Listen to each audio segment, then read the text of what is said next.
to Midsummer Scream. Two of the most famous haunt events in the world take place on opposite sides of the U.S., but are bound by 3 letters.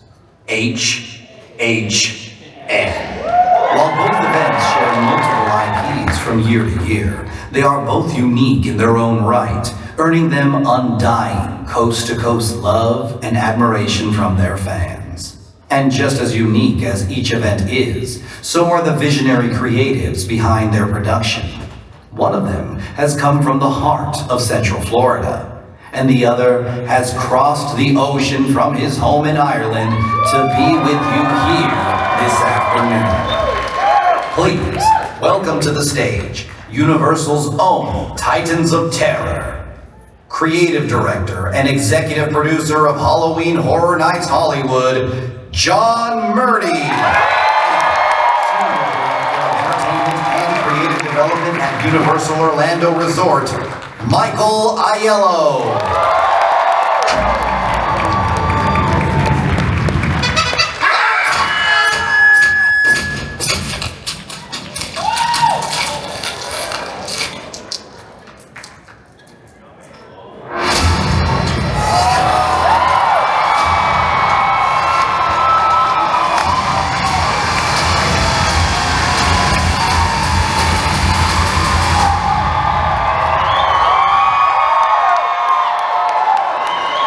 Midsummer Scream, welcome John Murdy and Michael Aiello.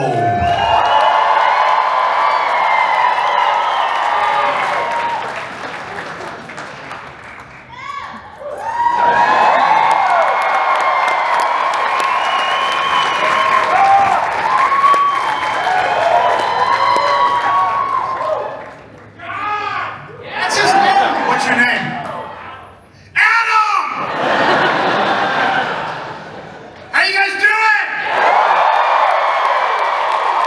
Let's get this thing going. Halloween Horror Nights 2025. Let's hear it.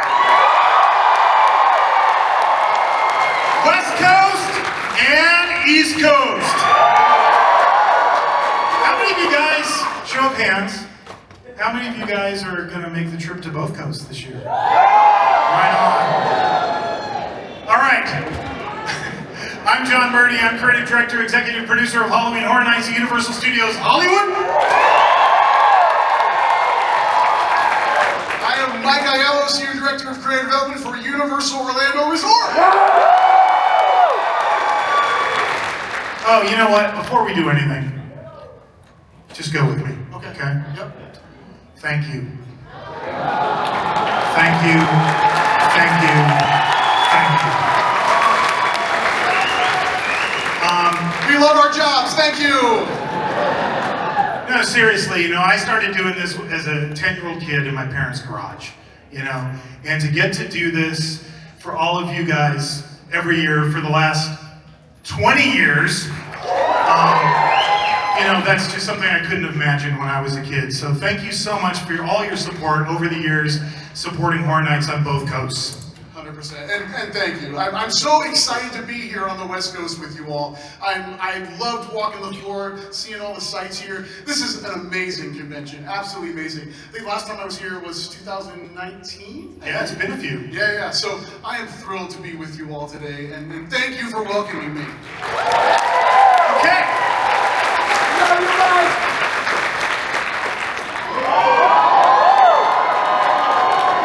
What's this mean? What is this? Oh, this is how this goes. Yeah. You know how this goes, right? By the pricking of my thumb, something wicked this way comes! Damn. You got anything? Nope.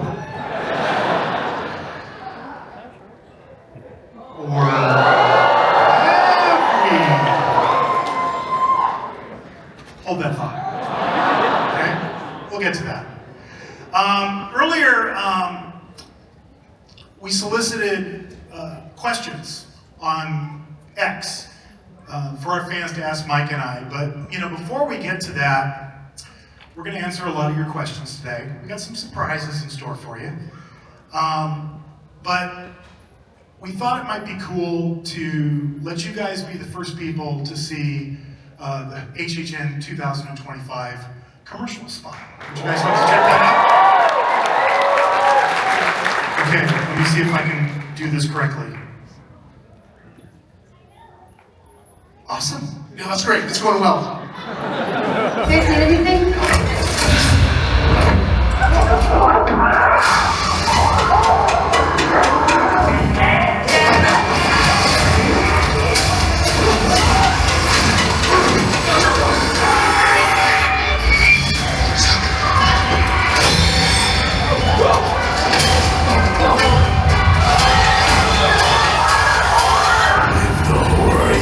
To watch at Universal Halloween Horror Nights.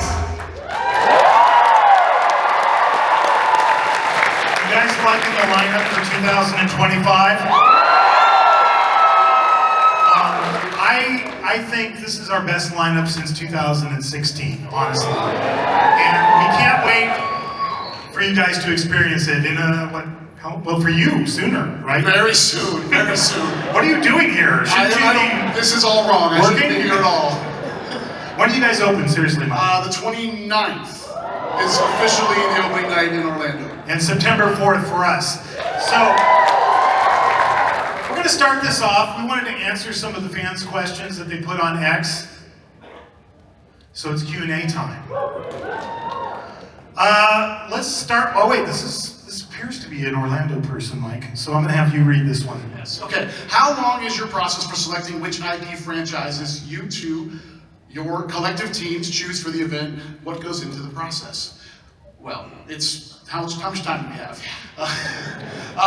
Honestly, like the IP franchise process isn't just John and I. It is a massive team of people. We work with not only our insights team to kind of study what people are enjoying out there in horror pop culture. We look to our marketing teams to help inform us of what's out there and available. We have an amazing team that, along with John and I, approaching certain studios and individuals to seek out if they're interested in working with us. We also have IPs that come to us. Yeah, all the time. So we actually start that process in like March. So like March of this year, Mike and I and a bunch of us would sit down in a room and start thinking about, okay, what do we want to do for HHN 2026? And we'll be doing a whole lot of that this week. That's also why I'm here. Don't follow us. All right, next question. How much do fans have impact on making creative choices for Halloween Horror Nights every year, like acquiring specific IPs for the year? This is from SoCal Tall Guy. I didn't shout out the last one. You guys know SoCal Tall Boy? He's not tall. And I would answer that question with Exhibit A.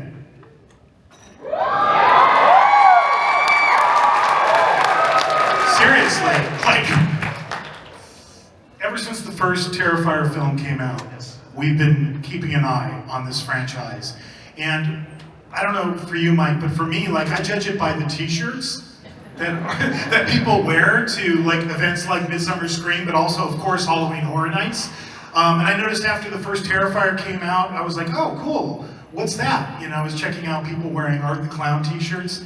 And then when the second movie came out, there's a lot more of you. And then last Halloween, I was like, oh yeah, this is the time. And the same thing's true of Five Nights at Freddy's.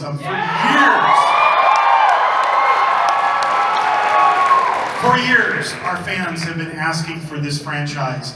So honestly, this is for you guys. I mean, we sat down this year and we went, number one, Terrifier, check. Let's go talk to Damien Leone and Phil Falcone. Number two, Five Nights at Freddy, check. You know, we really curated the slate with our fans top of mind, no question. Yeah, and I think like Five Nights, we knew if we were going to say yes to this, we had to do it right. If you're going to see those characters, they have to look identical to how you see them in the film and in the franchise. So the only group we could have worked with was the Jim Henson Creature Shop. They created you guys remember a couple of years ago we did Blumhouse Behind the Screams and we did that prop display? That was the moment that, for me, was the light bulb moment, was walking in there when we had those creatures on display and going, first of all going, damn, that's like 8 foot tall. And then going, oh, if we ever do this, we gotta have Jim Henson's Creature Shop do it. So we've been working with them for like over a year, right, Mike? We've been on this for a long time. And last week in Hollywood, they started loading in, coming into the house. So we can't wait for you guys to check out Five Nights at Freddy's.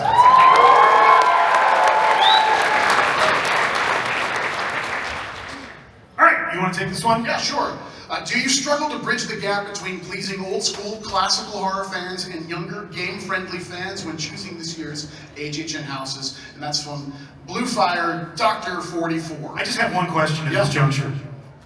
Was Bluefire Dr. 43 taken? Are they here? We'll never know. Okay. Exhibit B.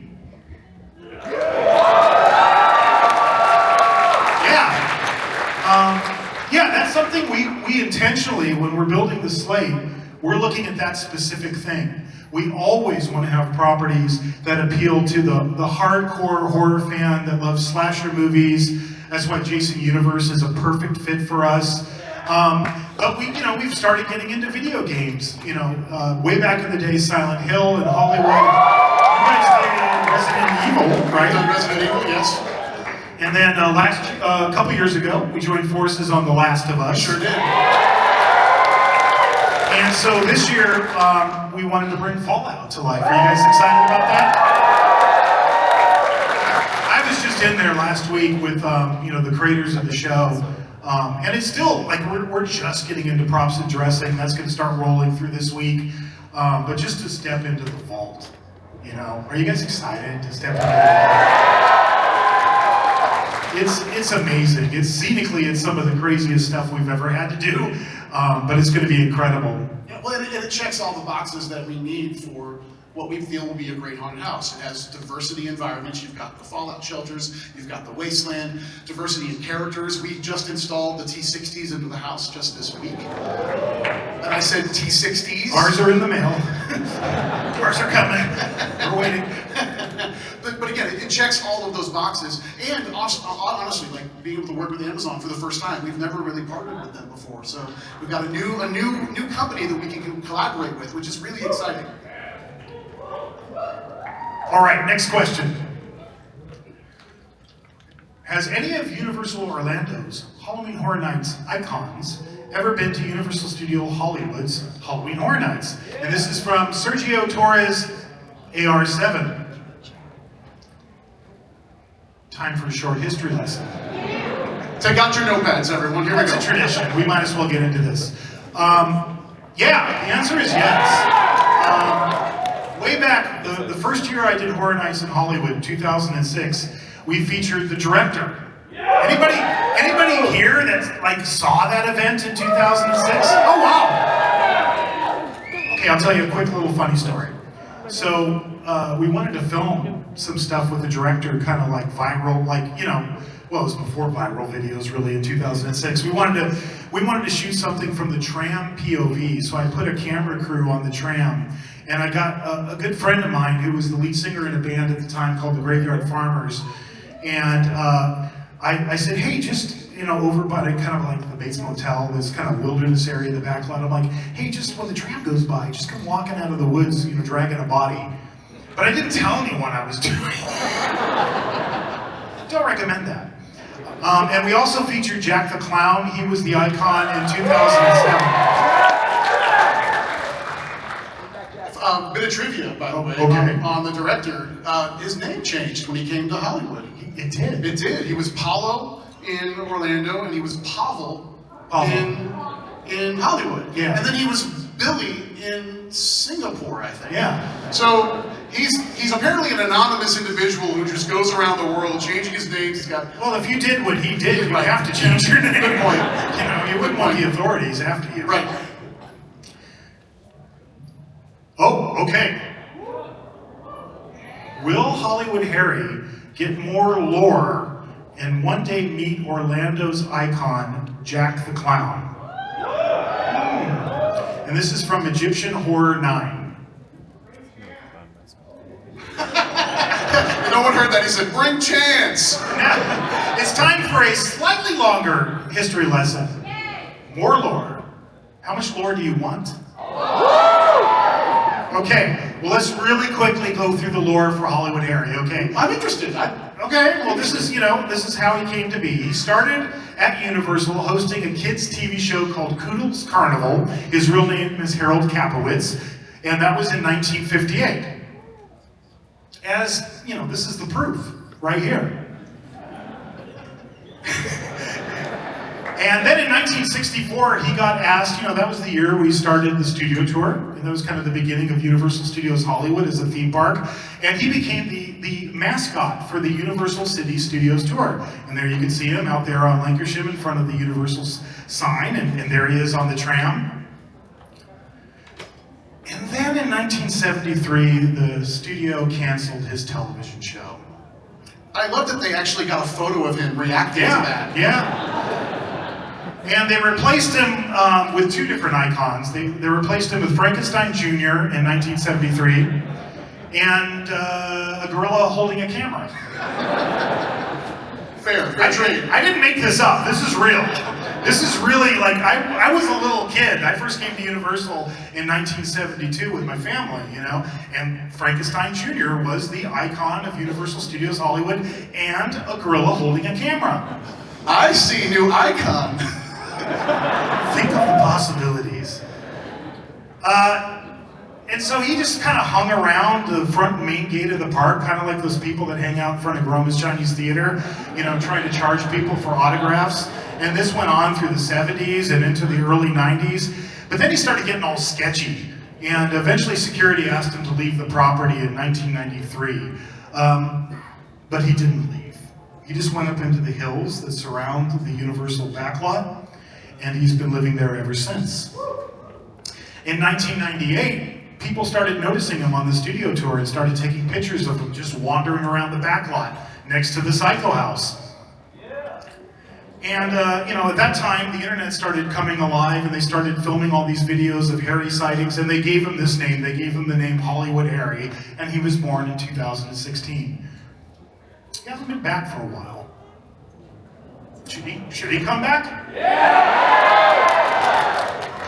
Should Jack the Clown come back? Yeah! File that away. All right, Mike, you take this question. All right, how did you and me format the storyline for the Wyatt Six Haunted House attractions in and Hollywood to be all in Bray Wyatt's mind in terms of his split personality disorder, the characters of the Fiend, and was there any creative input from the, in real life, Wyatt Six faction, from @Skywalker Brian? Yes. So I am so excited that we're doing this year. And I know when it was first released, there was a division. It was like, huh? Like, there were a lot of people who were like, what? Wrestling? Are you kidding? And I'm saying, no, I'm not kidding. At all. We're getting body slammed. What was that? We're getting body slammed in there. She wants me to body slam you. Oh! You're ruining the end of the panel! He's gonna throw me through 6 tables! This relationship really started, I actually knew Bray, Wyndham. We exchanged messages. He went to Horror Nights in Orlando all the time. And we exchanged a lot of messages, talked a couple times, and we talked about the possibility of something like this someday. And he had portrayed all these amazing characters. And horror and WWE have been part of their makeup for decades. In fact, Horror Nights in Hollywood. Yeah, before my time, we featured The Undertaker in a haunted house. So we talked about this, and then unfortunately for those that are aware, Wyndham, he passed away. And it never, obviously didn't happen. And then about a year ago, June, his brother, Taylor, Bo Dallas, also Uncle Howdy, debuted a brand new faction that was inspired by Bray's characters and his storylines. And they kind of rejuvenated the Wyatt name. in WWE programming. And they're a horror faction. They're every bit the kind of Rob Zombie textures that you would find in any horror film.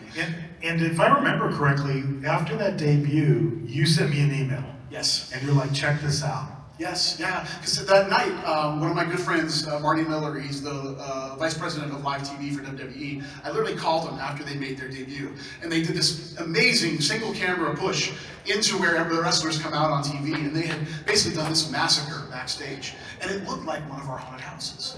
And I called literally that night and said, we need to talk, and we got the ball rolling, and that's when I emailed you. Yeah.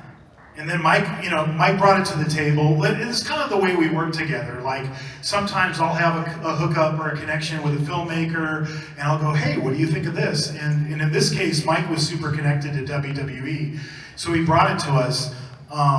And for me, I as a kid in the early 1970s, my dad used to take me to the Olympic Auditorium in downtown LA. You know what I'm talking about? I think it's a church now. But that's where wrestling was held. And this was back in the days when, it wasn't what it is today. It was like Freddie Blassie, John Tolis, Man Mountain Mike, Mil Mascaras, Haystack Calhoun. It was that era of wrestling. And my dad would, I think this is right next to Skid Row, if I'm not mistaken. Like, I don't know why my father took us there, but that was my earliest exposure to wrestling. But I needed to learn a lot. So I literally watched YouTube videos, which I often do, pretty much the entire history of Bray Wyatt's arc in WWE from the Wyatt family all the way through, and then with the Wyatt Six, like watched every single wrestling match, every single promo. And by the time I was done, I had such an appreciation for the genius of Bray Wyatt. And it just felt like this is something we need to do. This guy was so talented. I think if Bray was still with us today, I think he would have ended up making movies, honestly. I think that's where he would have taken it. But what he created is so layered, and the story, it goes so many levels deep. Even when you get into the costumes, which we obviously have gotten into in great detail, every stitch means something.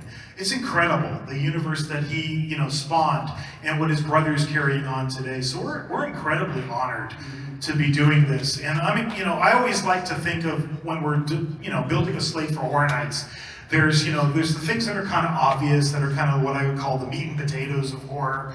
But then there's these other things, I call them brand expanders. And you've seen us take these chances over the years where we go, okay, let's take this and bring it into the world of Halloween Horror Nights and turn it into a live experience for you. Are you guys psyched to see this? Yeah!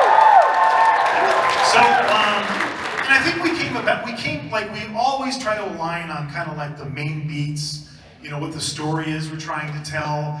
But we sometimes have different scenes and different approaches into our houses. Honestly, I think that's super cool. I've always thought that's cool. I love that people can go to Orlando and see one house and then come to Hollywood and maybe see something slightly different. I think it's cool to have those differences park to park.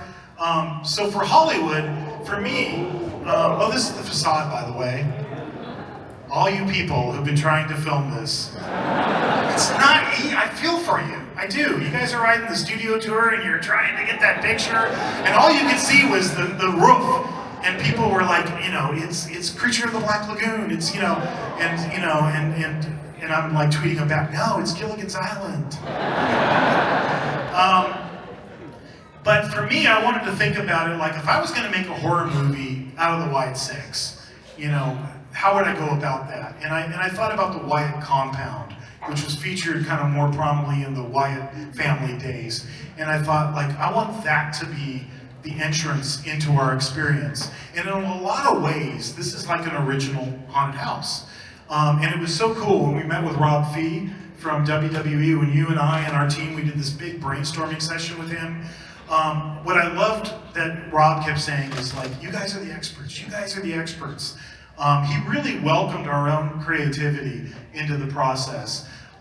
So We tried to approach it as if we were making a horror movie out of the Wyatt 6 characters. The beginning is going to be the Wyatt compound. It's kind of the bookends of our experience, but I'll point out just two things. You see that side profile shot elevation? You see the rocking chair? Yeah. And you see the lantern. And of course, that's Bray. That's Bray's iconic elements. The lantern is a through line through the whole house. You're going to be kind of following the light of the lantern as you go from scene to scene to scene. So I'm giving you this warning now, right? So you're ready for it. Because it's not always in the same place. But try to find the lantern in every scene you go in, because pretty much almost every scene, the lantern shows up. And the other thing is the rocking chair. When you come out, it's going to be rocking by itself with the lantern on it. The fireflies, we're going to do all that special effects lighting, so the fireflies are dancing around. And as you go through, you're going to keep encountering that rocking chair. And I don't want to say too much about this one, honestly, because I like the fact that I think it's going to be a big surprise for all of you. Okay? And I'm going to let Mike talk about his. Yeah, I'll be brief. We're recreating the Wyatt 6 debut in Orlando. That is our opening. You're going to be the camera, and you're going to walk that space. You're going to see the massacre at Gorilla Station, and then we're taking you through. Ramon Paradoa, also a massive WWE fan, was our show director for this experience. We've created what we're calling Production Central corridor, where you're going to be surrounded with WWE imagery all around you, media. And then the Wyatts take that over, almost like if it's a vortex leading you into the minds of the Wyatt 6. And then from there, I'll stop, because I want you all to experience it. Yeah, I know a lot of times as fans, you guys are like, you need to know everything, and I always think about, like, were you the kids at Christmas that just, like, found where your parents hid all the presents, and you opened them all up, saw what you were going to get, and then wrapped them back up again? I did that one Christmas. I found my parents where they hid the presents, and I was so bummed that Christmas when it came to Christmas morning. So I think something should be a surprise, so you'll be surprised. Yeah, but that is an interior shot of the house. That is not WWE, that's us. It looks cool. Oh yeah, there's this too. And again, Bo Dallas, Uncle Howdy, Taylor, he has been so gracious with us and so supportive. Actually, we wrote and created brand new content for the house, and Uncle Howdy has new content specifically for this experience that we shot. Yeah, and we're going to feature that in the queue line when you're waiting in the queue line for us as well. Yeah. All right. How do you write a house treatment? Is there any technique that you use while writing all houses? And this is from HHN House Hunter. Cute. This is from our original house. This is from Monstros 3. I always try to explain it to you guys. I'm just going to throw up 2 pages just to give you an idea. Part of it is a technical breakdown, scene by scene. So on the one side you see talent, hand props, scenic, graphics, props and decor, static figures, audio, video, lighting, special effects, etc. And what I'm trying to capture is every single element that is needed to go into this particular scene, and this is the facade for Monstros Trace. And on the other side, it's a narrative. It's written from the guest's POV, as if I was you walking into the house. It's everything I see, I hear, etc. So it's really a combination of those two things. My treatments tend to average about 100 pages per house. So like by the time we're done with Horror Nights, I will have written the equivalent of War and Peace every year. And for Orlando, the content's the same. Sorry, I redacted a ton of stuff on this page. Sorry! Oh, I had a joke, but I can't say it. Go ahead. This is actually for the foyer of our El Artista Spanish haunting house. And it gave away a lot of stuff, so I didn't want to give it away. But the format's there. We break down every single discipline so that when everybody's seeing these treatments, they can understand exactly what's going on in that space. And then over there on the other side, that is also what we include in our treatments, which is a model of every single room where we can place all the performers, we can identify where effects are. So again, anyone that's reading that treatment, whether they went through the meeting where we took everyone through it, or if they're just handed that treatment and they did not get the support of the meeting, they can read that and understand every single inch of the space that we're designing. With the increased collaboration, has having your teams work closely together changed any part of how y'all approach house scare zone treatment? And this is from Hopping Hogsmeade. The y'all probably is from the East Coast, I bet. This is probably on the East Coast. I have a slight suspicion of that. Yeah, we've always worked together.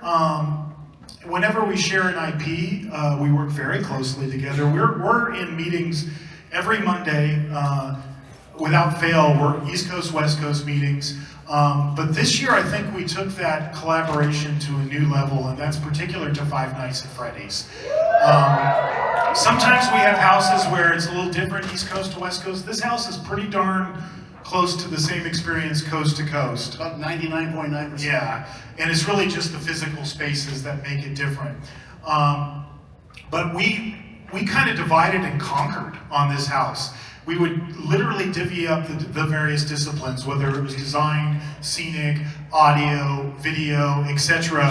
And we said, okay, you guys got this, we got that. And it's the first time we've ever done this, but we really collaborated in a much more intense way across the board on that particular house. Yeah, 100%. I mean, I think we learned a lot about each other's process, Yeah. even more than we had just kind of working in meetings together. Our teams were working closely on design, which really hadn't happened before. Yeah. And it was an awesome process. We learned so much about each other's teams, and I think it really brought everybody really close together too. Yeah, it's we can't wait for you guys to see this house. This is something that we've, honestly, like 5 years ago, if you would have said the same thing, hey, why don't you have done Five Nights at Freddy's before? I probably would have said it's impossible.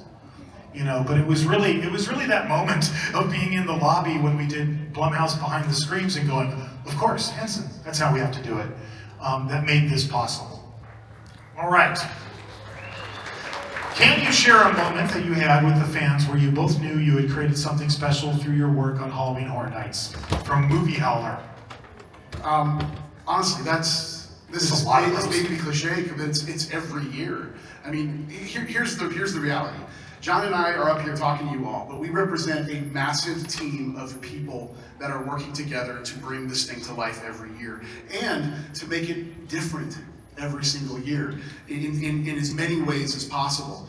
The moments that we've had with fans is really the thank yous to the team. Again, we're walking the event. Sometimes we'll walk in the event after it opens, and we'll be together. We'll be a group of our team, kind of assessing the event, and people just coming up to us and saying thanks. We realize how much this event means to you, because it means just as much to us. Because that's the other reality is, like, I was this character. Most of our team grew up in the event, and we're now helping to create the event, and that means so much to us. To be able to do that, to bring you something that you can escape to every single year. Because I think that's really what this event is about, is we all want to escape to some place that is that warm blanket. And for many of us, all of us in this room at this convention, horror is that warm blanket.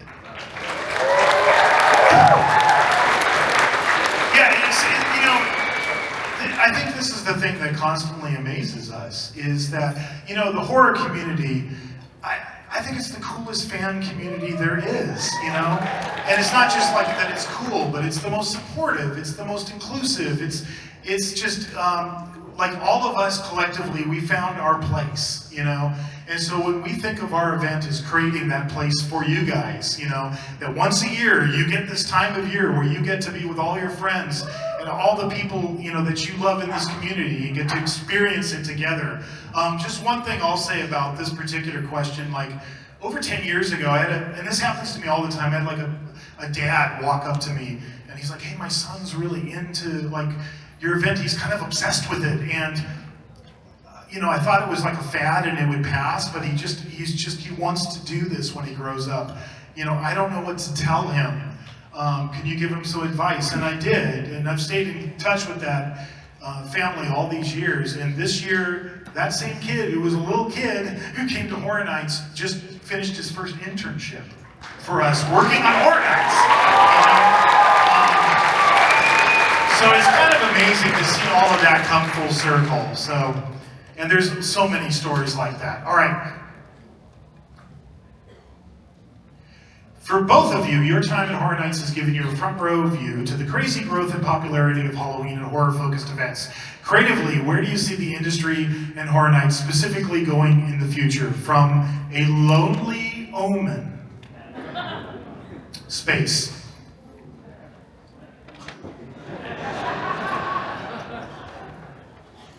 No? Sure, why not? Space station is just sitting there. I mean, it should have a haunt on it, don't you think? I don't know, where do you see this going? I think it's actually happening already. I mean, we just soft opened Horror Unleashed in Vegas. If you just asked any one of us 10 years ago if there would be a 365 home for horror with Universal's name on it, I would have said, no way. And there it is in Vegas. And that's really cool. That's really cool. And it's a whole different experience. It's a whole different thing than what Horror Nights is. And that was important about that Vegas experience. Is it gives you a taste, it gives you a flavor, but we also want it to be unique, just like we want our Horror Nights events to be unique. That's very important for that application. And, you know, on the East Coast, Epic, you know, now has an entire Universal Monsters Land.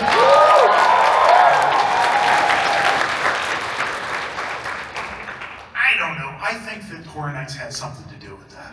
I really do. I would think so. You know, I think that what we've collectively, all our teams on both coasts created, you're starting to see it now come to life outside the event. And I think that's amazing and really, really cool. All right. Who is your favorite cryptid? Megatron G13. Time for a short natural science lesson. A cryptid is an animal such as a Sasquatch or a Loch Ness monster that has been claimed to exist but never proven to exist, and that's from Webster's Dictionary. You know, I grew up in the 70s, so mine is, you know, Sasquatch because of the $6 Million Man.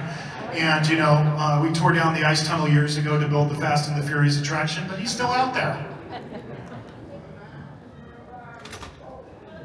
And ours are Yetis. We love Yetis in Orlando.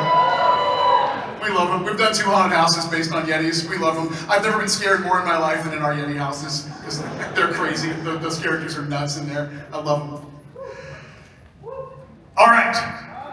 What makes Terrifier a perfect candidate for this year's Horror Nights at Horror Nights and Horror Nights Orlando from Just Warren 26608? You know, we could answer that question for you. Or we could ask the guys who made the movies. All right. Let's bring to the stage Damian Leone, the writer, director, producer of Terrifier, and the producer Phil Beltoni.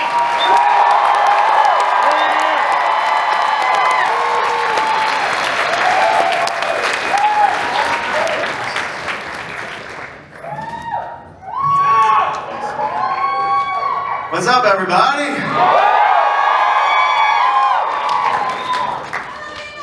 So Love you back. Wow, so what was that? What makes Terrifier a good candidate for HHN? Yes. Why do you think Terrifier is a good candidate for HHN? Art the Clown. He's a fun, sick, sadistic, twisted son of a bitch. I think it's, even for me, I mean, this is sort of the first time I'm like in your shoes and I get to go in this house and be chased and taunted by my own character, you know? Like, that's really exciting, actually, because on set, we don't have that relationship.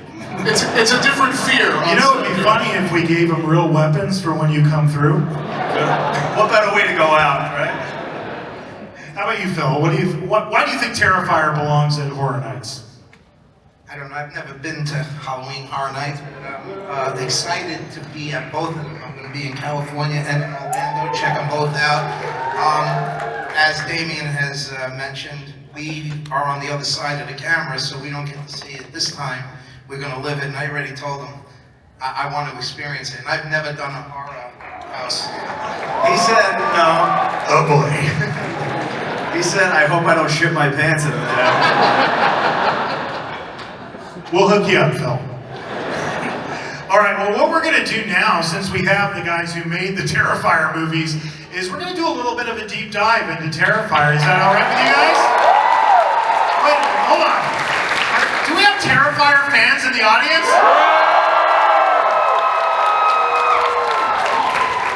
That's what makes Terrifier a great franchise for Halloween Horror Nights. All right, let's start with the concept. You know, the first thing we did is we all kind of got together and we talked. And, you know, Mike and I, we both gravitated towards this, which is the Funhouse from Terrifier 2. And I just learned this not that long ago, but would you explain this, guys? Yeah, it doesn't exist. Yeah, so in Terrifier 2 you see this, and we did not have the money to build an actual scale facade. So I'm a fan of like really old school techniques that they don't really use anymore, so I wanted to use sort of a miniature forced perspective approach to doing this. So we really just built like a 3 by 2 foot facade, and then we used some digital effects to map it into, you know, like with a background plate. And it worked pretty cool. And I wish I could really get my hands on the actual facade now that they built. This is the first time I'm ever seeing one in reality, which is so freaking cool. Very surreal. It would be funny if we did that. It'd be like Spinal Tap with Stonehenge, you know, you guys show up and you're like, what, oh, really? So, here's the facade, by the way.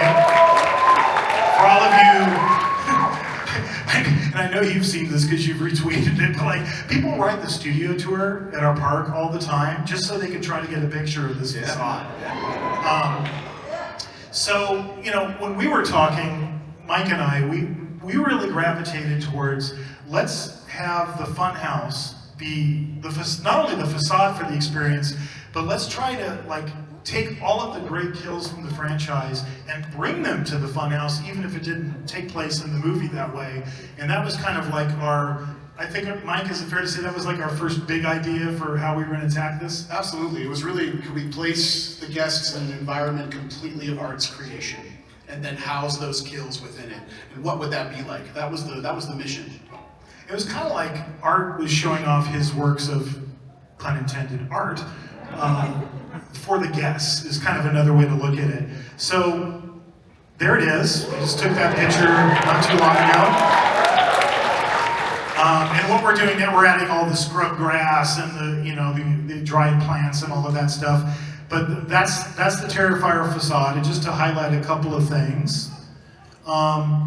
When you're waiting out front, it's going to be the Terrifier theme music, and then you're going to hear like a radio, and I'm talking about Hollywood, you're going to hear the radio station kind of changing channels, static, hear a little blip of, you know, the Clown Cafe theme song, and then it's going to land on a news report, and it's going to say, police are on the lookout for a tall, thin man wearing a black and white clown costume and carrying a large garbage bag.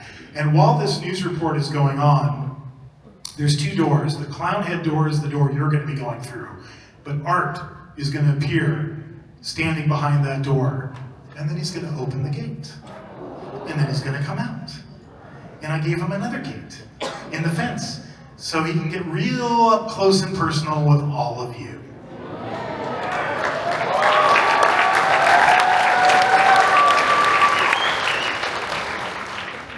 And Mike? Ditto!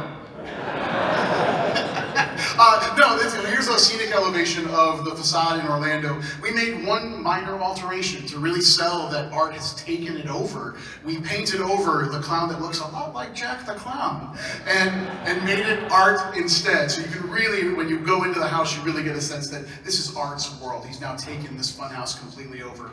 And then I think the next slide is the facade. There it is. That's it. One cool additive in the doorway that you're not going through, there on the right-hand side, that's a media wall that's going to give you a glimpse of several of the Terrifier characters. You're going to see Vicky, you're going to see a little pale girl in there. So yeah, you're going to see all those characters kind of waiting for you on the inside. Did you guys ever go through like carny fun houses when you were kids? Like growing up? Yeah, absolutely. Did they freak you out? Not too bad. I kind of like that stuff. Gravitated to a creepy shit. I grew up in Coney Island. And Did you really? Yeah. I love Coney Island. And they had the freak show in there. Oh, yeah. You know, that's when that was a popular thing. And we used to see it, you'd be walking down the street and you'd see the people with the, weird looks on them. You had some crazy shit going on in my Did you ever work there for a summer when you? I never worked there. A lot of my friends did. That's how we actually got the carnival for Terrifier 2. Funny story, the guy who owns Adventureland, it used to be Nellie Bly, he used to handle the ponies for 15 cents. You'd ride a pony in Coney Island. Yeah. And he owns the park today. And he let us, well, he rented it to us, but rented it to us at a very nice price. So, and I had called up a friend of mine, Joe Piano, who I hadn't seen in like 40 years. I said, anybody still working? Anybody still have connections there? He said, yeah, we got them. And that's how we got it. Oh, that's cool. You actually filmed the interiors in an old. Not the interiors. We shot the exterior carnivals in Nellie Bly, and then we shot the interiors in Fright Factory. It's a haunted house. Oh yeah, totally. Yeah. And he's a great guy too, Frank. Yeah. Let's talk about the characters. Let's start with this guy. And, I'm sure, you've probably told this story a million times, but if you wouldn't mind, what was the inspiration for Art the Clown initially when you first came up with him? Yeah, just making a short film, and I wanted to put a bunch of horror, sort of, classic cliche characters in this short film that I could use as a calling card, and I wanted to see if I could do anything interesting with them and put my own spin, and I wanted to try and do something different with a killer clown. And when I was designing him, I said, he can't be anything like Tim Curry's Pennywise. So I didn't want him to be colorful, I didn't want him to speak, I wanted him to have weapons instead, and I sort of wanted to turn him into a slasher. And it was really just based around this one scene, which is the scene in the short film The Ninth Circle, which was then put into All Hallows Eve, just with Art terrorizing this woman in a train station. It was supposed to be a bus, and that's actually why that scene exists at the end of Terrifier 3. And then... It's a fabulous scene, I might add. Did you have something to do with that scene? I might add a little bit. Tom the bus driver, ladies and gentlemen. And you like the old horror movies. I do like horror movies, and I do like rom-coms. Yeah. But yeah, so it was a little scene in this short film, and then it gets, there's creatures and demons after that, and Art's only in the first 4 minutes, but everybody who saw it back then said, what is going on with that clown? Like, he's too cool, he looks so creepy, you're gonna make more stuff with him, right? And I was like, oh yeah, I'm gonna make plenty of things, yeah, sure. And I was like, I better write something else with this character. So then I made another short film called Terrifier, which is also in All Hallows Eve. And that's when I said, all right, I'm going to turn him into a slasher now and see, what this guy's really about. And then that's when I sort of realized that there was something special. I didn't imagine it would turn into this, but I said, this character has something. There's a charisma there. There's something special, and I need to keep going. I need to get this character into a feature somehow. So that 20-minute short film, Terrifier, was sort of the proof of concept, the calling card. And it took years to try and convince somebody to give me money to turn that into Terrifier the feature until I met this guy right here, the only person who believed in me to give me money to do it. Give it up for Phil. Producers need love, But you both have done something that many have tried over the last few decades that have not been able to do, which is create the next generation of slasher icons. And Art is a slasher icon now. That's fantastic. You gotta give it up for this man. I mean, that's a creation, and like I said many times, even though he hates to hear it, I'm not from the horror world. But when I saw this clown, I was like, first of all, when he first mentioned the clown, I don't do clown movies, I ain't gonna do that shit. When you see it, I was like, wow, this is pretty fucking wild.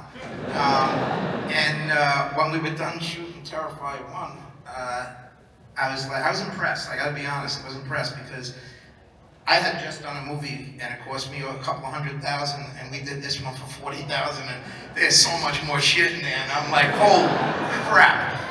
I said, I pissed away a lot of money on my film. Well, truthfully, I mean, if the house was more expensive, just so you know. Yeah, Of course it was. Yes, it was. I mean, if this works, the truth is it's because it's all coming from a very genuine, organic place from a diehard horror fan, and I've been one since I'm literally 3 years old. I've been watching these movies and idolizing characters like Freddy, Jason, Michael Myers, literally since I'm 3. So hopefully there's just something instinctual after I'm consumed so much of that, I mean, this is really what I birthed out. I mean, so that's a big part of it. And then obviously David, who has just brings such an incredible performance. I have a question for the producer. How did you guys find David? Was it like, did he just come to an audition, or was it? Well, we were looking for a new Dave, a new Art. Now we're looking for a new Dave. No.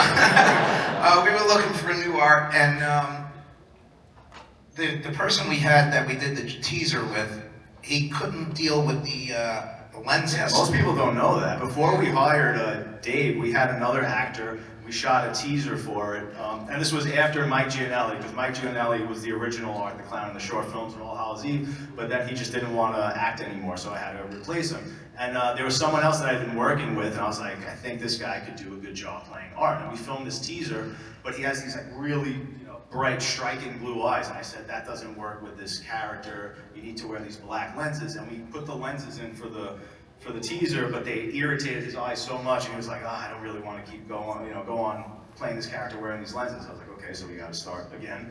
And I said, let's hold an audition. We put it online, and then we rented an office in Manhattan, and we had people come in. And David, I've said this many times, David was like the 6th person to come into the room, and as soon as I saw him physically, I was like, this is the guy. I'm like, please let this guy not just, be a raving lunatic or something. I'm like, yeah, I'll take, he doesn't have to do anything. He just looks so perfect, and especially I was looking for somebody thinner now, because the way I sculpted Art's face, he's sculpted to look kind of like a zombie. So I was like, he's gonna be great. And then Dave didn't have any size or anything. He just knew he was coming in for a killer clown role. And he said, well, what do I do? And I said, I don't have any lines. I said, no lines. I said, I just need to see you decapitate somebody. And you're having a very fun time doing it. You do it very gleefully. And then you can see his audition online. He's like, okay. And then he just flips the switch and he goes into almost like what you see as Art the Clown right now. It's almost identical. Yeah, and fantastic. I knew right then it was gonna surpass like what I was even looking for. And it was just Phil and I in the room, and then he left, and I turned to Phil and I said, are we really looking for anything else? I was like, that's the guy, so let's bring him back, put the makeup on him, and have him do this all over again. We basically shut down the audition right there, and that was it, yeah. Wow. So, let's talk about Art. So we always do character illustrations. They're done by our in-house artist, Lucas Colshaw. He's been doing these illustrations for years. You guys know his work. He's been doing it for years and years and years. These are just some of the iterations of Art the Clown you're going to experience in the house in Hollywood. We have our classic bloody Art. We have Art after he's scalped the woman and is wearing the hair. We have poopy Art. And of course, Santa Art. And then this is kind of a combination of Orlando and Hollywood. But Mike, did you have anything on that? No, I was just going to say, I mean, it really is about the multiple ways we need to bring this character to life for a house that has to run, the number of nights it has to run. Yeah. You've got prosthetic versions, you've got masked versions.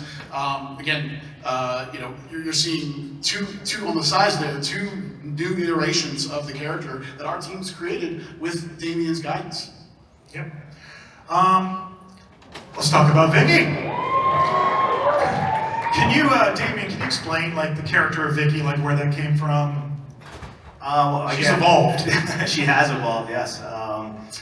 It was, again, taking traditional tropes and then seeing if I can do something interesting or spin it in a new direction. And I don't think I'd ever really seen a final girl go through this transition where she's the supposed final girl in the original, but then she turns into a victim and then she turns into a villain. So it's been one of the most fun arcs through the entire franchise, and especially to just watch Samantha find this character and become more and more evil and sadistic as this goes, and see how much she enjoys that element.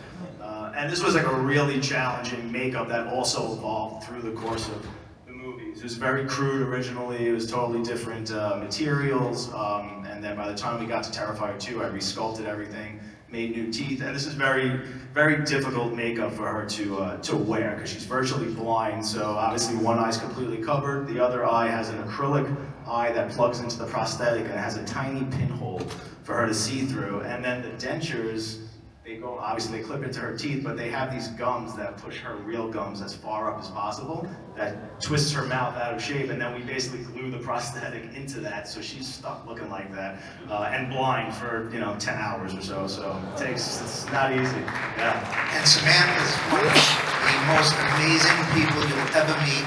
Solid through and through. She bitched a little, but solid. She drove me crazy. Can you blame her? I can. She drove me crazy on 3, but well worth it. And what you're seeing on screen right now, the character design, but also like the mask as it was evolving. Yeah, we haven't figured out the vision thing yet. We're gonna have to figure that out. I'm looking at it going, okay, where is she looking through? Vision isn't important. Just feel around. And then there's the little pale girl. How did this character come to be in the second movie? I wanted a character to embody the evil that resurrects the boogeyman, which is something you don't typically see in these movies, right? It's just the boogeyman trope. They come back from the dead, and you don't really know why, but what's bringing them back, what force or what. So I thought this would be the reason why it's this little creepy girl is actually based on this old short Fellini film from an Edgar Allan Poe anthology movie called Spirits of the Dead. And there's this little devil pale girl in it. And then I started seeing all girls started to dress up as art and do their variation. I was like, I have to quickly do my own version of this before it's out of my hands. It was the first Halloween when people started dressing up, and I started seeing that, and I was like, all right, I'm gonna make my own little version. Because the original pale girl was supposed to look like her, obviously, but not be dressed as Art the Clown. She was gonna be in this sort of sundress and have a flower in her hair, and then I quickly was like, no, it's gonna be a female little Art the Clown. And you will find out a lot more about this character in the next one. Yeah. So, for us in Hollywood, Little Pale Girl is a special effect. We have a scene called Dolly Molly, and when you come in, it's the sequence in the film where I think they're dental tools that are sitting on and she's just ripped all the flesh off her face. And as you come into the scene, it's an animated effect where there's a little sensor you're going to trip, and then she does a 180, her head turns 180 to look at you. In Orlando, we've got live performers that are going to play Little Pale Girl, in both versions, both iterations, in her most ghostly sense and then her most mauled sense. We have team members right now who are just so excited about playing this character. They absolutely are loving it. Wait, can I just say, everything you're saying, this is all them. This is what they presented to me for this house. Yeah. And I'm just, and I was just blown away. This is everything that you could possibly want and more put into this. If you love this franchise, you are going to absolutely be blown away by what they have in this experience. Well, speaking of final girls, Sienna Shaw, and she's such a badass. We had to find a place for her to be in the house as well. And again, I'm just going to show you, this is where we start. This is the character design. We're going to have her show up in the full, cosplay outfit from the second movie. And this is our in-house costuming team in Orlando adapted this look, and here it is. You're going to see her in the flesh in the house, Sienna Shaw, and it is just an awesome costume. They did such an amazing job replicating it. I already feel bad for this performer backstage, because, sorry, it's a visual. They're going to be like, excuse me, excuse me, excuse me. But you have to have the wings. I hope you have a lot of duct tape handy. Let's talk about what makes Terrifier Terrifier, the kills. And I was really interested, when we first announced this, I was getting all these questions you guys aren't going to go, you guys aren't going to go. Oh yeah, we are. We're going to go there. And let's start with one of the most infamous kills. hacksaw kill from Terrifier 1. What sick person thought up this particular kill? I wanted to see something I hadn't seen in a movie before. I hadn't seen that. Can't unsee it now. That was the entire idea, was just I want to do something I've never seen in a movie before? Yeah, and it was, well, obviously me and Phil did the makeup effects in part 1, so that was like, that was something cool that I had in my pocket, was knowing how to do these effects and not, having to worry about a ratings board or anything. We were so under the radar, we could do anything, and I said, this movie, at that point, no following really whatsoever, except, there was a nice group of people who really enjoyed All Hallows Eve, but, for the most part, nobody knew what this movie was or who this character was. And I said, people are gonna watch, why are they gonna watch this movie when they can watch, a $20 million Hollywood horror movie? And I said, we have to put things in this movie that they're afraid to put into their movie. And I said, I've seen a million slasher movies. I have to come up with something really cool that I haven't seen before. And actually, I started investigating medieval torture methods to see if anything piqued my interest. And I saw, and a few things did, and I saw a picture, a drawing of someone upside down, and two people at the end of this giant saw cutting this. Yeah, it's very exactly. Unfortunately, I know exactly what you're talking about. Yeah, and I said, could I pull that off and have him do that alone with the girl? And I was like, yeah, I think I can do that. I mean, if I have the audience at that point, I was like, they'll stick with me for the rest of the way, I think. Or maybe I'll lose them all at that point. But yeah, no, we did it, and seriously, like, huge, kudos and credit to Catherine Corcoran for going through that. I mean, that took a lot, and I had discussions with her during that, before we shot that scene, and she said, listen, if we're gonna do this, like, this has to be the coolest thing. Like, don't make me regret doing this. Like, if you're gonna do it, make it look super cool and make it be something memorable. And I think we did it. So. Oh, you did. I gotta say, I think all the kills with all the girls, they all had. They were brutal areas that we shot in, and just like the environments. Yeah, the environments. That's what I'm talking about. And it was tough, and they all were troopers. You can't make them wait. It's not just me and him. There's a whole crew of people. I mean, the first one, it was like 5 people on the crew. Second one, it was like 9. And but everybody wore a lot of hats and did a lot of things. Without them, we couldn't do it. But the actors and actresses, my God, what they went through. And evidently it's worth it. Who cleans up the blood? Who cleans up the blood when you do a scene? We all do. You all, like, literally all clean up the blood? Oh, literally. Matter of fact, I quit because I was mopping the shower scene. I'm mopping, and he's over there goofing around, and I said, the next person that walks through this fucking blood and I gotta clean it again, I'm fucking out of here. And he starts laughing. I said, that's it, I'm out. Dropped the mop, walked out. I'll post it. I have it, so. So what we're showing here, so we have a scene, it's called, in Hollywood, it's called Silly Saws. And it's just all different kinds of ways that Art the Clown can saw people in half, including the classic kill from Terrifier 1. So this is the concept drawing we did for that kill. And of course, you're going to be showered with blood. You guys are really freaked out about this, aren't you? I mean, you're like really freaked out about this blood thing, aren't you? I get questions all the time. You're like, well, like, should I think about what I'm wearing? Should I bring a poncho? Should I, And I'm just not going to answer it. I'm sorry. Just come, check it out, and what happens, happens. Just go with it. Just go with it. So in this scene, we also have 2 little kids on a teeter-totter animated effect going up and down with their heads cut off. Because why not? And here they are. We even did a drawing for it. And then we've got a table saw, and Art is just going to literally saw a person in half. And of course, you're going to get showered in blood. And Mike's got a gag of his own here. Go ahead, Mike. So we mentioned before about not only want to feature the kills, but we also want to surround you in the kills. So because this is Art's Funhouse, we created a corridor in Orlando that on the ceiling, you can see here, are all the hacksaws moving above your head and sawing bodies in half as you're walking through this corridor, with blood spraying all around you as you're going through.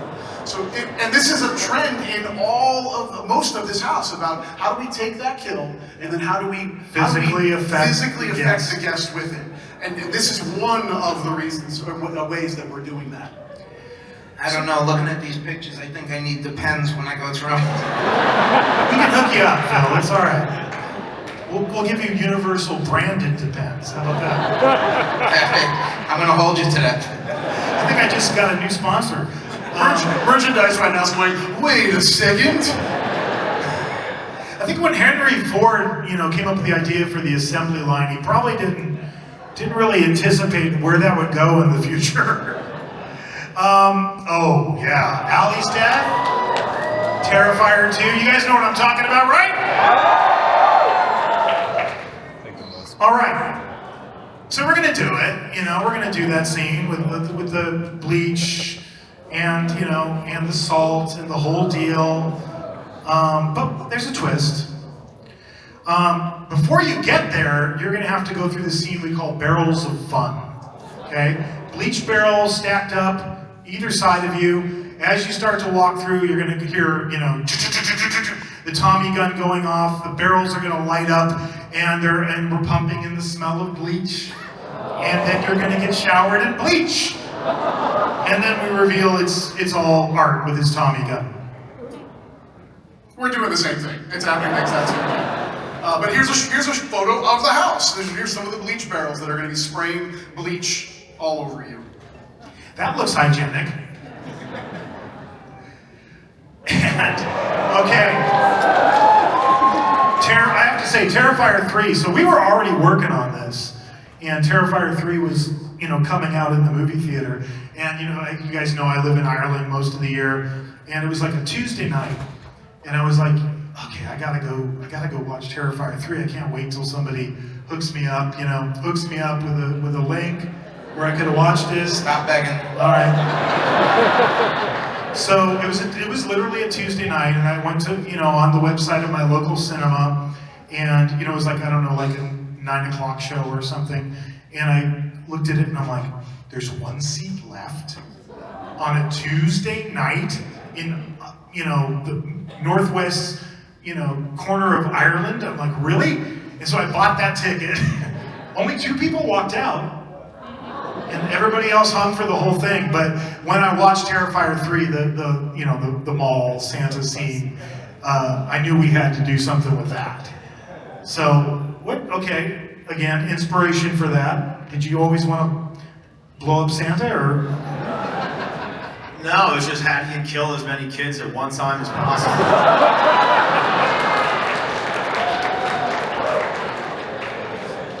We've gone to a dark place. I'd like to point out that Phil and Damien do not work for Universal Destinations and Experiences. Thank you. Well, it's been a good 20 years of Horror Nights, but I think I'm going to be hanging it up after this. Chris Williams is my art director, production designer. Chris has been doing Horror Nights with me for 20 years. So this is him and his team, his art department. They've created that entire, Santa set. You're gonna go into Christmas, except all of the elves are, beheaded and disemboweled, and their intestines are stringing the Christmas trees, and their heads are the tree toppers. And then after you go through this, we're gonna take you through this like hedge maze of Christmas, and it's all the Terrifier, it's a Terrifier Christmas, all of that is playing, and it's just gonna rain blood, so literally, we're just not giving you a choice, dry path, wet, no, just all of you go in the same place, and of course Santa Art will be attacking you with his chainsaw the whole time. Yeah, ditto. I mean, we're we're doing exactly what John just described. Here's some scenic elevations done by our amazing team back in Orlando. Manuel Cordero is one of our designers working on this house. A light maze there. You can see some of the bodies that are strung up. I will say, and this is a record, this house has the most bodies ever in a haunted house in the history of Horror Nights in Orlando. That is a fact. That is a fact. Yeah, there's a lot of dead elves, and that's, well, you know, in some ways it's kind of like our revenge against Christmas. You know, I don't know about you, Mike, but like, you know, when I come out to LA every year, and like you go to Home Depot and you're like, oh yeah, look at all this Halloween stuff. Last year I was trying to find like a costume for my kids because they came out for Halloween, and I went to like, I don't know, Target or something, and it was already Christmas, and it was like not even Halloween yet. And I thought at that moment, if I could get my revenge against Christmas, I'm gonna do it. And luckily your film, when I saw Terrifier 3, I was like, oh, perfect.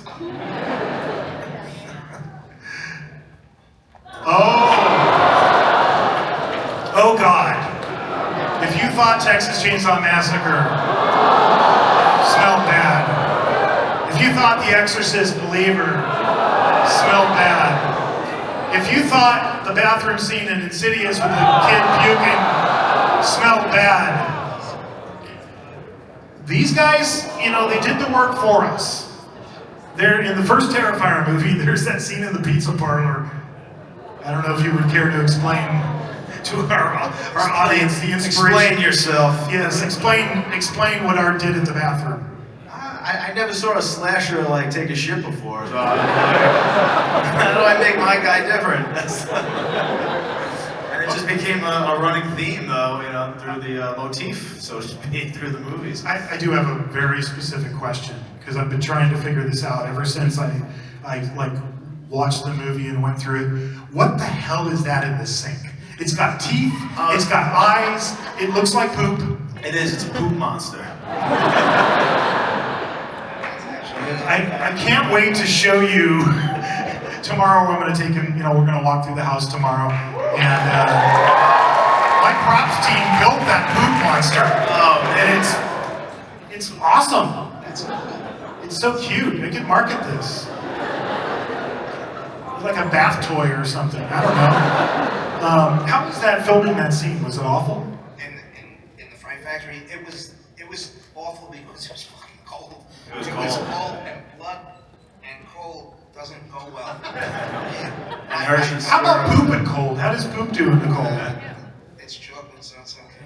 I'll tell you what grossed me out was when we shot the pizzeria scene with the shit, because that was a real active pizzeria. Matter of fact, I was making pizzas in the front while they were shooting the scene. They didn't even close for you? They closed for us, yeah. Needless to say, they're not operational anymore. The health board would have something to say about that. We shot that in an active pizzeria, and we didn't hold back. Did they give you pizza at least? I made the pizza. Oh, you made the pizza. We were still cleaning up when they opened the next day, and people started coming in to eat. Yeah, crazy. And so much blood got into the dough mixer and everything. Like, no joke, it was crazy. It was brutal.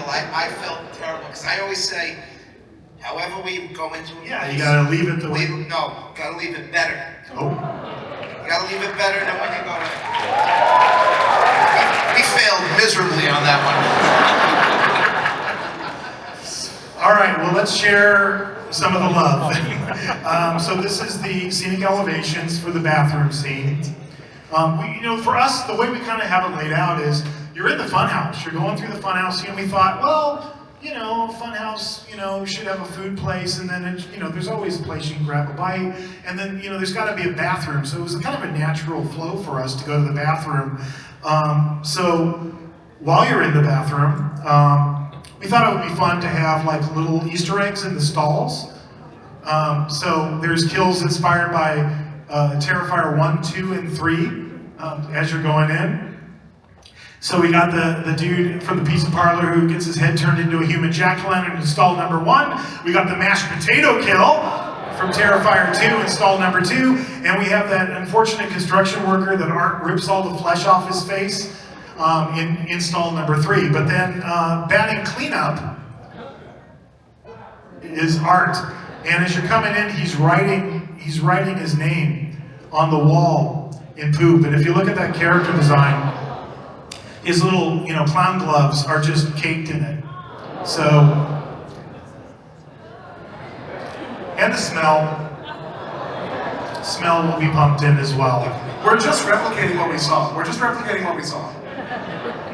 And Mike, that's a picture of yours. And here's the interior of the house in Orlando. There is the poop monster, as I think it's called now. And yes, we're doing the same thing. We're replacing all the kills. We are doing mashed potato kill, but we've replaced the potatoes with something else. Does it have the same consistency as potatoes? It might. One request, any chance we could turn the smell of poop into chocolate? Without the smell. Not a chance, Phil. Ah, shit. Phil, I gotta tell you, we've only really done a poop scene once. We did it the first year, 2006. We had a house called Asylum, and it was an original house, and we had a scene like that. And I would come home from work at night, and my wife would go, "Why do you smell like poop?" And I was like, "Oh my God, I had to throw the jacket away because it was bad." And there's also, I should mention, getting in and out of the bathroom are underwear hanging in your path with. There's been a little accident. So I'm sorry. What I think we're trying to say is this is the most highbrow Horror Nights has ever been. Yeah. Well, I only hope that my family does not see this tape until after they go through this, because there's going to be not only poop, there's going to be throw up, because they are not holding that in. We can hook you up on that too. Let's go from poop segue. John, what are you doing here? I'm trying to increase the sales for their vendors out in the lobby. Food should have been first, and then the bathroom. Well. Right? So all of these, if you go to these carnivals, that set up, there's always food. So we thought, of course, the food should be the Clown Cafe. So these are just scenic elevations of some of the elements you're going to see in the Clown Cafe. We built Art's food trailer. We built the whole thing. We built that playground set with all the dead kitties. We did that lovely United Colors of Bennington mural, whatever that is. And the Clown Cafe host there's an Easter egg. You'll see her slumped in the corner. This is post-Art blasting her with the blowtorch, so she's burnt to a crisp. The music will be playing. The kid with the Art Krispy cereal, that's going to be in there. And then there's that weird, I don't know if it's a hat box or what the hell that is, with the heart in it and all of the maggots and stuff. And we Yeah, that's right. That's exactly what it is. Is it? Right on. For lack of what we don't know. So that's in there too, but that's a little, people like to touch stuff in Horror Nights. Don't try to touch the heart, because you'll get a surprise if you do. Okay? That's all I'm going to say. 10,000 volt. I was kidding. 10,000 volts will go, no. But it's a little interactive surprise for you in there. Michael? And here's some photos of the Orlando house. There's the girl from Clown Cafe. There's not the final version, but that's what the house lights on. There's our Krispy's kid there in a swing set, and then also in Orlando, and I think maybe Hollywood as well, there's the Clown Cafe. RF&B actually created Clown Cafe. You can actually go there during the event and have Terrifier themed food from the Clown Cafe. That's in Orlando. In Orlando, Clown Cafe. I hope you enjoy it. We're just serving a cereal bowl full of razor blades, broken glass, and mealworms. Really? Okay. All right. Now we do feel like we should warn you of a couple of things. Okay. I'm gonna do my warning for Hollywood, and Mike's gonna do his warning for Orlando. don't go out the chicken exit, okay? You might encounter a chicken exit in the house. It'll look just like that. Look for that chicken, or actually, I think that's a rooster. It's a rooster chicken exit. You might end up backstage if you go out the chicken exit. And you might encounter some things you're not supposed to encounter. So if you see the chicken exit, at your own risk, okay? And it's a little surprise for you guys, okay? So I'm just gonna leave it at that. In Orlando, I think we've gone on record saying this is going to be the wettest house we've ever produced in the history of the event, and we're not lying. We're giving you two paths in Orlando. You can make a choice. You can go to the left-hand side, which is our dry path, if you choose. I agree, boo to that. Why would you want to have less of an experience? Or you can go right, and you're going to go into what we're calling our Symphony of Blood. In this picture you're seeing, this is our finale. What you're not seeing is Art on a second level. Underneath him is a blood waterfall. If you move to the right-hand side, you will be entering into our Symphony of Blood. And I'm not kidding, you are going to get drenched. I'm talking front row Jurassic Park.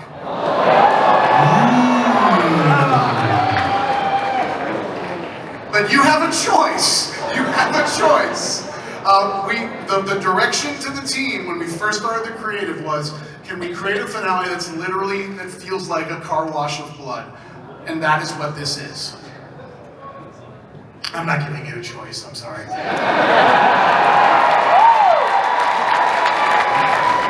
But wait! There's more. I'm hearkening back to the beginning of this panel when we said, by the pricking of my thumb, something wicked this way comes. Do you want some? You've been through all the announcements at this point. There surely couldn't be anything else we could possibly announce. With this slate, it's so stacked. What else could we possibly do for you people? Well, okay, let's stand up for this. So, you know Where's Waldo, right? I always thought it would be fun to do Where's Waldo like in a theme park. Except instead of Waldo, it's Art the Clown. So as you're traversing, if I may use that word. You just did. I did. As you're traversing the theme park, Art the Clown is out there, okay? I'm not gonna tell you where he is. You might be in a store. Yeah, you might be in a store, and you might turn around and he might be right behind you. You could go down, to the Universal Plaza and plop down and go, hey, it's time for a drink, or it's time for some food. And look across from you and there's somebody just mad dogging you. Right? You could go down the Starway down to the lower lot of the park. He might be down there too. He could be anywhere. So what we're doing, and we're doing this on both coasts, is it's awesome to have a Terrifier haunted house, but we weren't satisfied with that. We were like, Art's such an awesome character. And we really truly believe this, guys, Damien and Phil. Mike and I grew up on Freddy, Jason, Leatherface, Michael Myers. We were like smack dab in the middle of the slashers. And there really hasn't been a worthy slasher icon until Art came around in a long, long time. And we want to pay tribute to that as much as we possibly can. So these pictures up here, they're kind of suggestive of what you might see in the park. I don't know, Mike, if you want to add something else to this. No, it is exactly what you said. We want Art to be everywhere we can possibly put him, and also never tell you when that's going to happen. You will encounter him when you least expect it. And that's the really fun thing, and that is the character. He's predictable. Yes. So we're proud that you all let us do this as well. And everything we're talking about here, Art in the Park, the house, is our loving tribute to the work that the two of you and your teams did to create this amazing project. Yeah, give it up for them.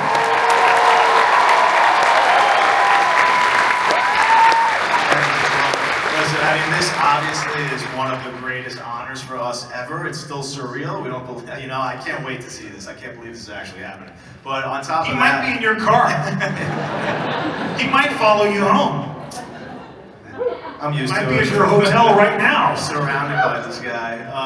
But seriously, just for embracing exactly what this franchise is and what you guys love about it and what it's known for, it was the coolest thing. Because there's a lot of times we're presented with opportunities, but then people are like, ah, but you can't do this, you know, you gotta stay away from that, we don't like this, and it's like, well then it's not really Terrifier anymore, you know?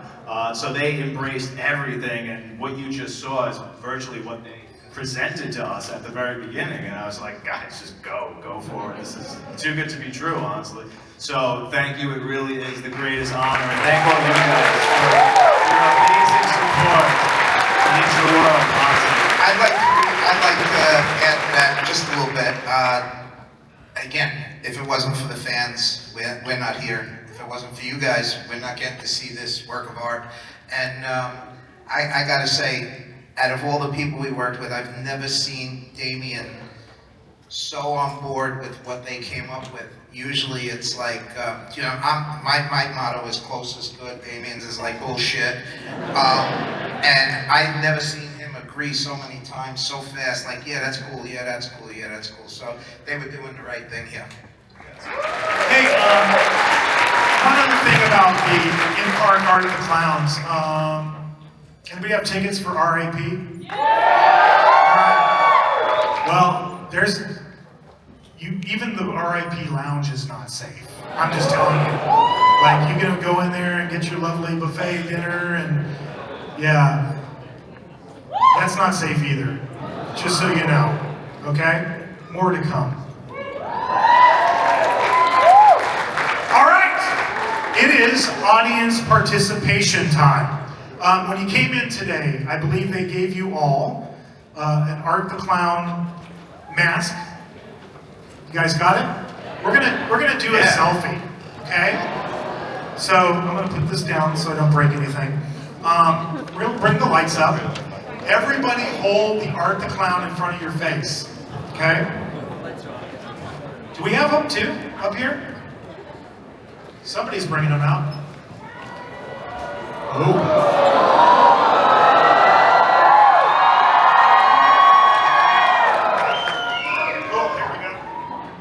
All right, Phil, that's for you.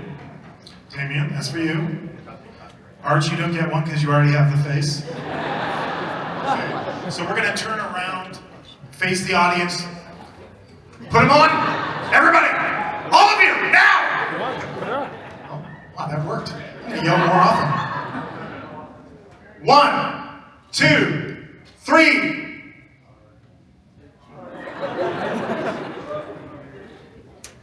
Awesome!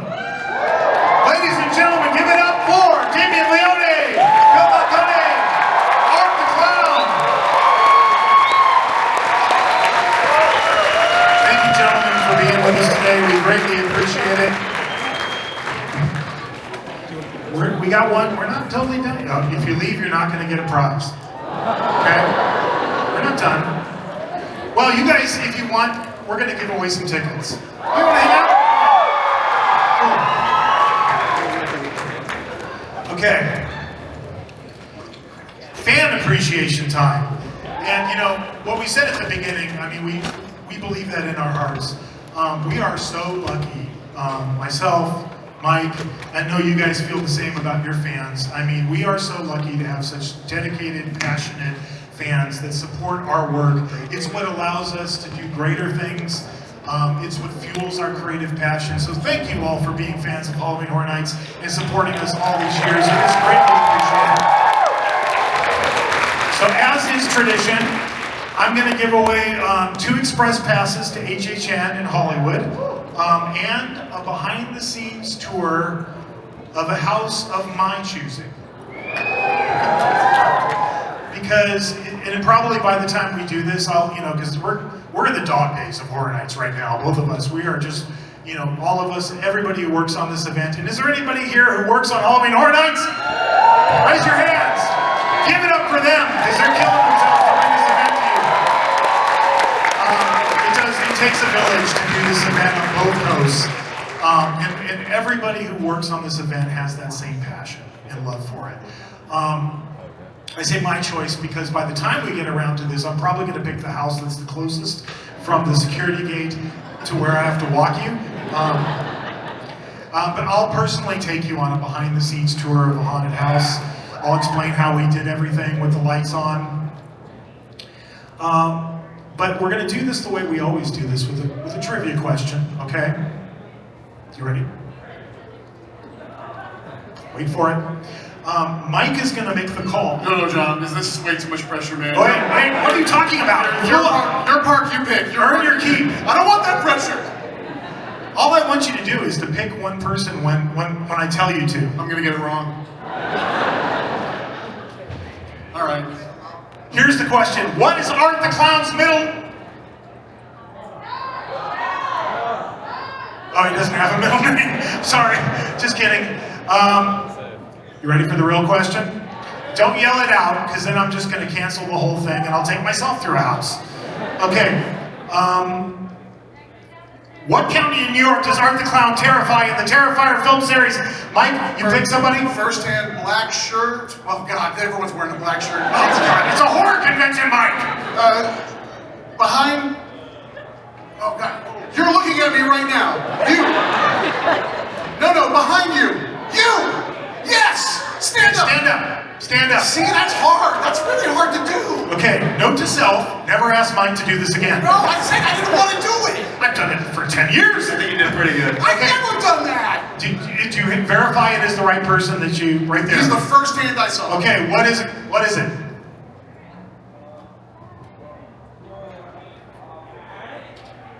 Nope. Oh. Next one. I gotta pick again? What is the county in New York? Mike, pick one. Right there. Miles County. And the answer is, wait for it, Miles County, New York. All right. So Mario there is going to hook you up. He's going to take care of you, and they'll tell you how to get in touch with us. For everybody who came today, thank you so much for being a part of this. Thank you so much for being a part of Halloween Horror Nights. We'll see you in the fog. Thank you.